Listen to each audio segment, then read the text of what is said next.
우리가 어떤 일을 경험할 때 특히 내 능력과 지식과 힘으로 이해할 수도 없고 또 해결할 수도 없는 그런 일을 경험할 때 우리 믿음의 사람들은 하나님의 섭리 가운데 이루어졌다 이렇게 말들을 합니다. 섭리라는 말은 사전적인 의미로 자연계를 지배하고 있는 원리와 법칙 이런 뜻을 가지고 있습니다. 그런데 우리가 신앙적으로 섭리라는 말의 뜻을 이야기해 보자 그러면 세상과 우주 만물을 다스리시는 하나님의 뜻이라 이렇게 말씀드릴 수가 있습니다.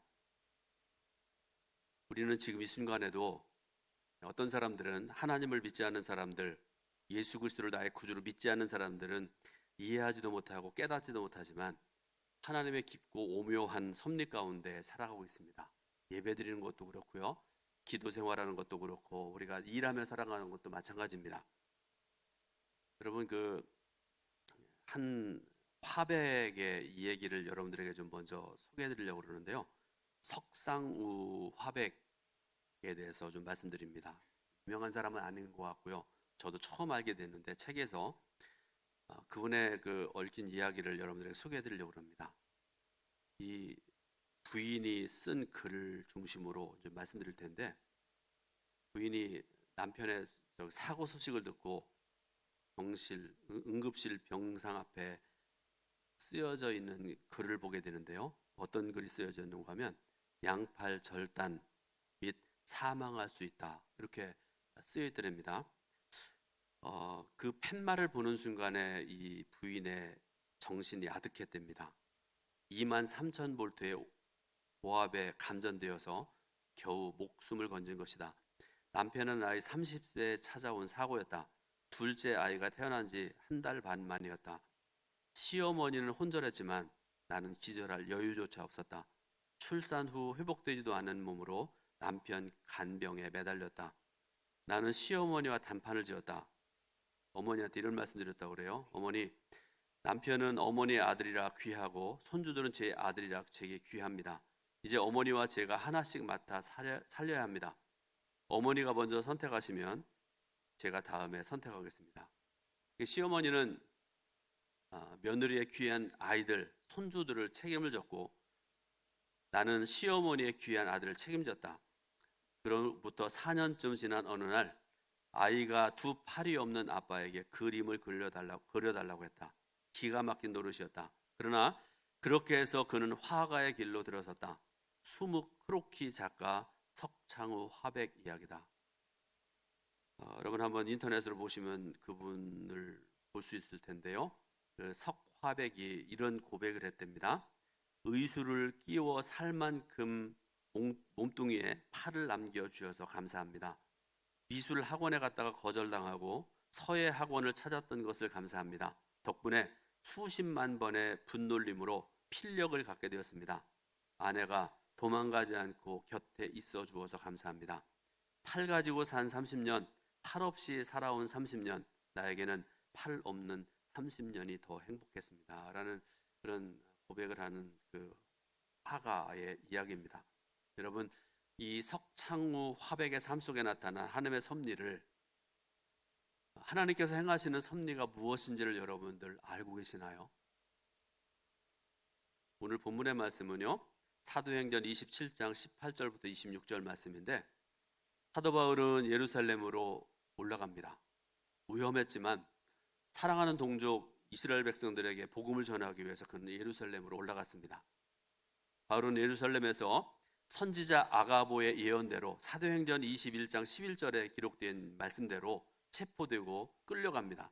그러나 그 와중에서도 바울은 유대인들과 로마 총독이었던 벨릭스 그리고 그의 후임자였던 베스도, 유다 왕이었던 아그리빠 앞에서 마치 사자가 용맹하게 외치는 것처럼 그리스도의 복음을 전하고 변론하고 증거하는 그런 삶을 살았습니다. 그곳에서 바울은 유대인들의 고소가 합당하지 않음을 입증을 했지만 로마의 황제에게 항소했기 때문에 재판을 받기 위해서 로마로 가야만 했습니다. 그에 대한 세세한 내용이 사도행전 25장과 26장에 자세히 기록이 되어 있습니다. 사도 바울은 죄수의 신분으로 착고에 손과 발이 묶여서 목선에 몸을 실은 채로 마지막 선교지를 향한 먼 길을 가야 됐습니다. 바울은요, 이 항해가 자신의 마지막 여행임을 직감을 했습니다. 왜 믿음의 사람들 자기 자신의 마지막을 아는 분들이 있지 않습니까? 가끔 그런 고백을 제가 듣고 그러는데요. 바울이 그랬던 것 같습니다. 마치 예수님께서 죽으시기 위해서 마지막으로 예루살렘에 올라가기로 결심하던 때처럼 바울도 그렇게 했다, 그런 말씀입니다. 이 항해 일지를 조금 더 자세히 말씀을 드리면, 바울을 포함한 죄수들을 압송하는 책임자가 황제 소속의 율리오라는 이름을 가진 백부장이었습니다.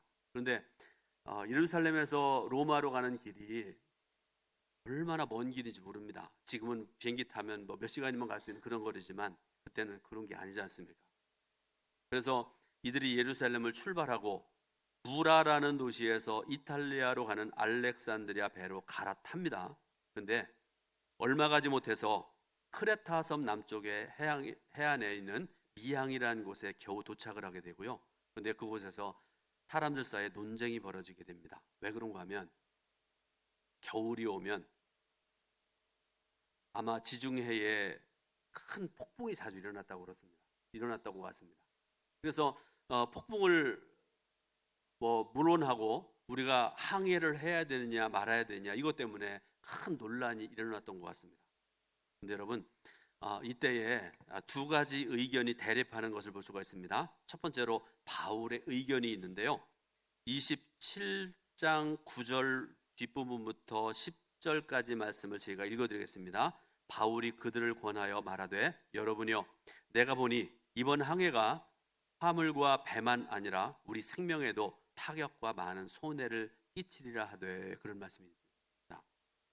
두 번째로는 11절에 또 다른 의견인데요. 여러분, 11절 말씀, 짧은 말씀인데 같이 봉독합니다. 백부장이 선장과 선주의 말을 바울의 말보다 더 믿더라. 아멘. 그러니까 선장과 선주가 바울과 다른 의견을 얘기했다는 것을 알 수 있는 그런 말씀이잖아요. 그런데 여러분, 제가 왜 이 두 의견을 비교해서 말씀드린지 아세요? 한번 생각해 보시기 바랍니다. 지금 상황이 배를 타고 지중해라는 큰 바다를 항해하는 중입니다. 큰 풍랑을 만난 상황입니다. 그러면 여러분, 이런 상황에서 최고의 전문가가 누굴까요? 바울일까요? 아닙니다. 선장과 선주와 선원들입니다. 그럼 바울은 어떤 사람일까요? 그는 아마도 배와 물길에 대해서 거의 아무것도 몰랐을 것임에 틀림이 없습니다. 그러므로 바울의 말을 듣기보다 선장과 선주의 말을 듣는 것이 더 합당하죠. 더 합리적입니다. 그런데 여러분, 우리가 예수 믿는 사람으로 살아가는데, 하나님을 경외하는 믿음으로 살아가는 자들인데, 세상을 살아가는 그런 우리들에게 있어서 어떤 때 합당하게, 논리적으로 맞게, 철학적으로 냉철하게 살아가는 것만이 옳은 것일까? 한번 우리가 스스로 질문을 해봐야 됩니다. 아닌 것 같습니다. 우리의 신앙은 많은 경우에 논리와 합리와 철학 등등의 인간의 모든 것들을 뛰어넘는 경우들이 허다합니다. 본문에게도 그렇지 않습니까? 그래서 갑론을박 끝에 소규모 항구였던 미항에서 약 60여 킬로미터 떨어진 베닉스라는 큰 항구로 가기로 결정을 합니다.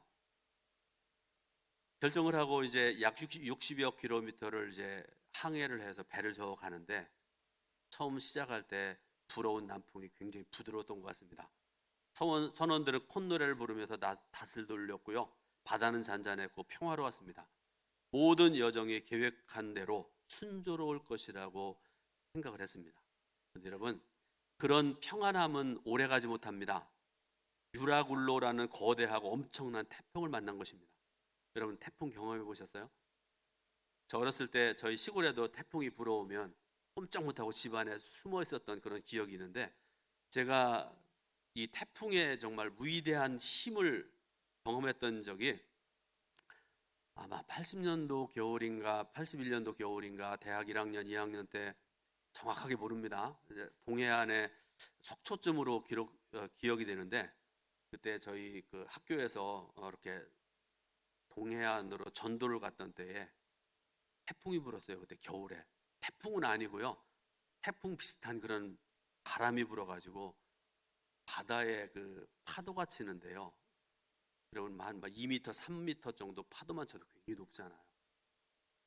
어른들이 그런 말씀하시죠. 집채 같은 그 물결 이렇게 말씀하시는데요. 정말 상상할 수 없는 그런 큰 파도를 경험했던 그런 기억이 있습니다. 우리나라도 여름만 되면 태풍의 그 엄청난 위력 앞에서 어찌할 바를 알지 못하고 속수무책 피해를 당하는 것이 일수인 나라가 대한민국이라는 나라기도 그렇잖아요. 이 유라굴로라는 태풍은 지중해를 항해하는 선원들이 만날 수 있는 최악의 재앙이었습니다. 마치 배를 금방이라도 삼킬 것만 같은 수많은 선박들을 침몰시킨 공포스러운 것이 바로 유라굴로라는 태풍입니다. 거대한 바다와 하늘의 엄청난 공격 앞에 바울 일행이 탔던 이 배, 당시에 꽤 큰 배였으라고 생각을 하지만 여러분, 그 큰 바다와 큰 폭풍 앞에서 이 배라는 것은요, 지극히 작은 것이고요, 이리저리 방향을 잃어버린 채로 떠다닐 뿐이었습니다.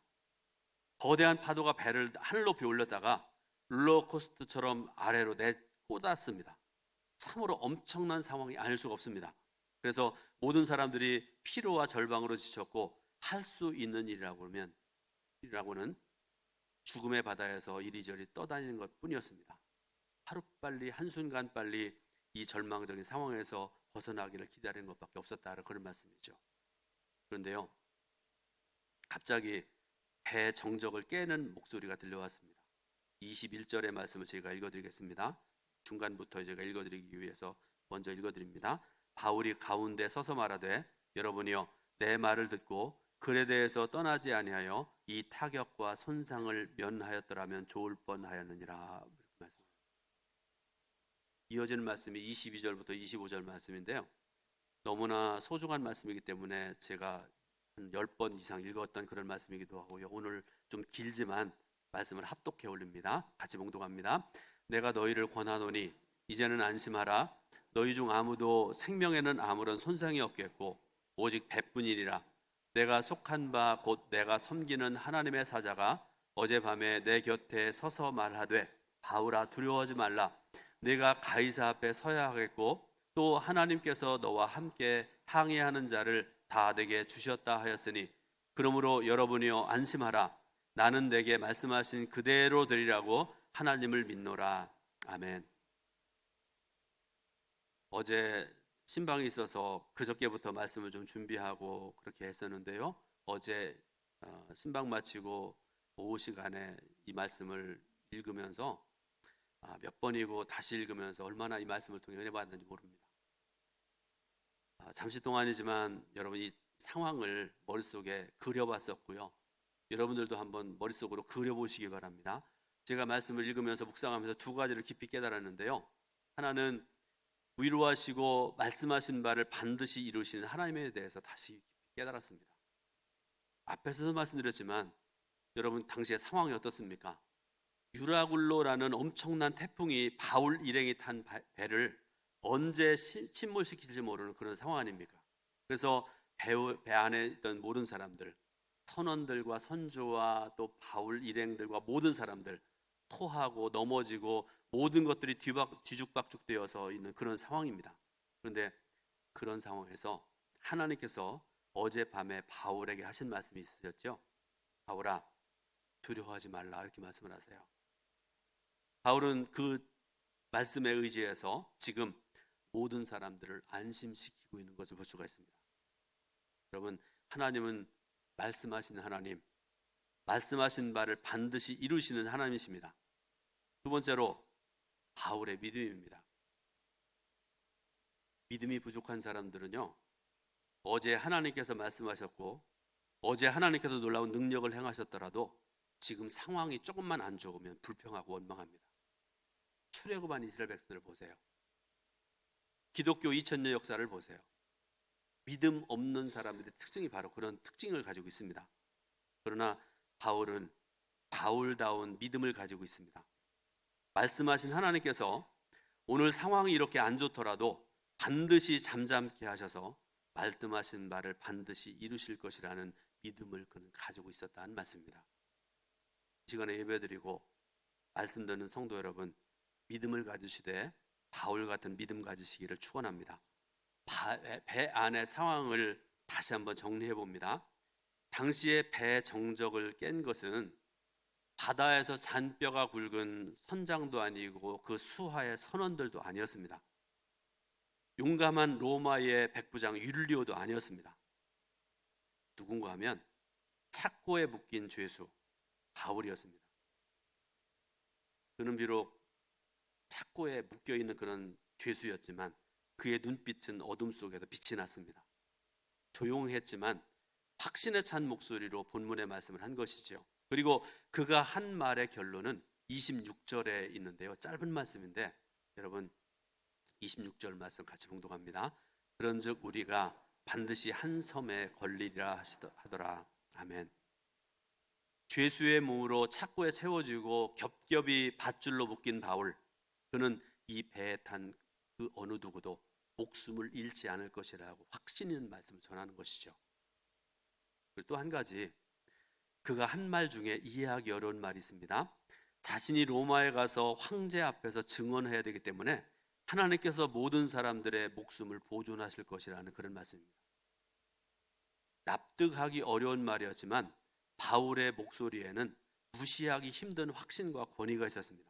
그리고 신기하게도 그들은 열나흘 되던 날 어느 섬 가까이에 도착을 하게 됩니다. 그리고 날이 밝은 무렵에 바울은 사람들을 향해 이렇게 얘기를 합니다. 34절 말씀인데요. 자, 여러분 34절 말씀 같이 봉독합니다.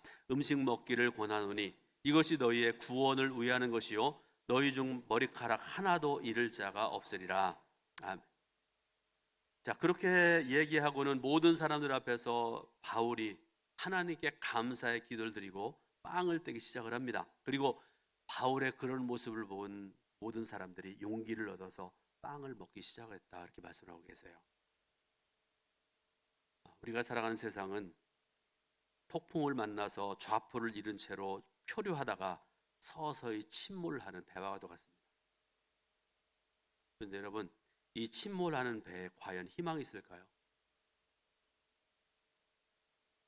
제가 맨날 얘기하는 것 중에 하나인데 아침 저녁으로 걸으면서 제가 듣고 그러는데 어제도 말씀 준비해놓고 걸었는데요. 말씀들 걷는 중에 그런 얘기를 들었습니다.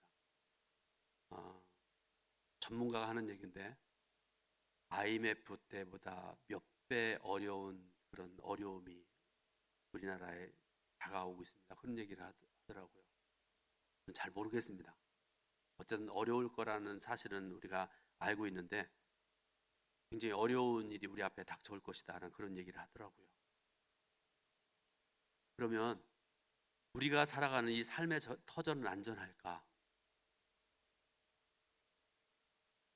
침몰하는 세상을 향해서 그러는 희망을 말할 수 있는 사람이 있을까? 우리가 생각을 해봐야 됩니다.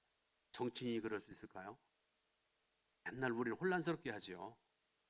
과학자가요? 재벌이요?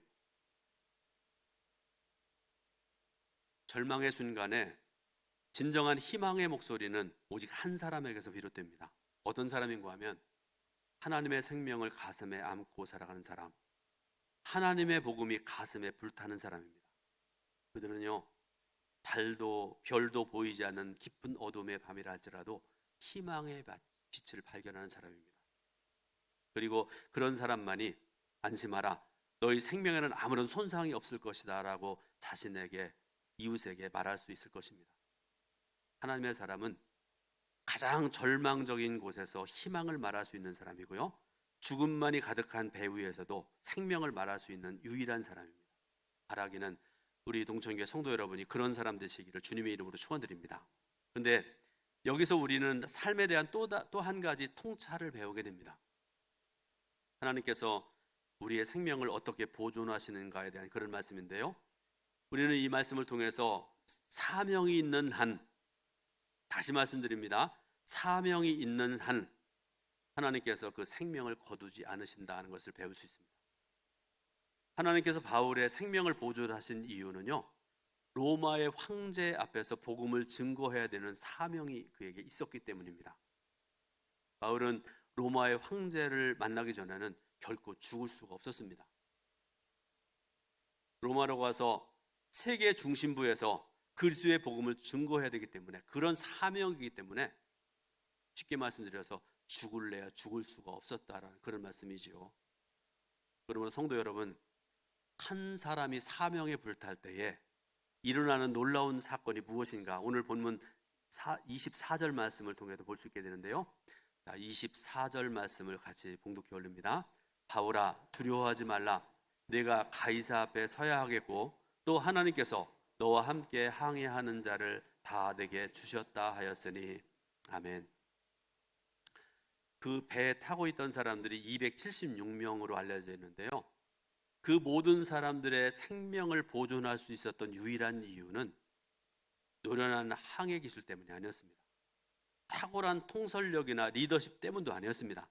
사람들이 보기에는 한없이 초라하고 아무 가치도 없어 보이는 착고에 손발이 묶인, 그러나 반드시 완수해야 되는 사명을 가진 사람, 죄수한 사람, 바울 때문이었습니다.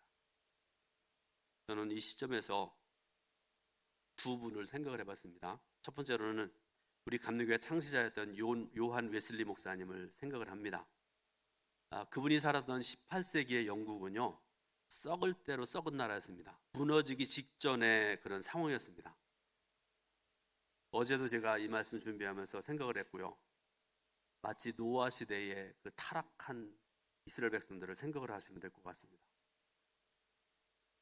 바로 내일 당장 나라가 망해도 아무런 이상할 것이 없는 온갖 불의와 불합리함과 타락함으로 가득한 영국이었습니다. 하나님께서 영국을 살리시려고 요한 웨슬리에게 은혜 베푸시죠. 그래서 온 영국을 다니면서 복음을 전함으로 무너져갔던 영국을 다시 살리셨습니다. 또 한 분을 여러분들에게 소개해 드리는데요.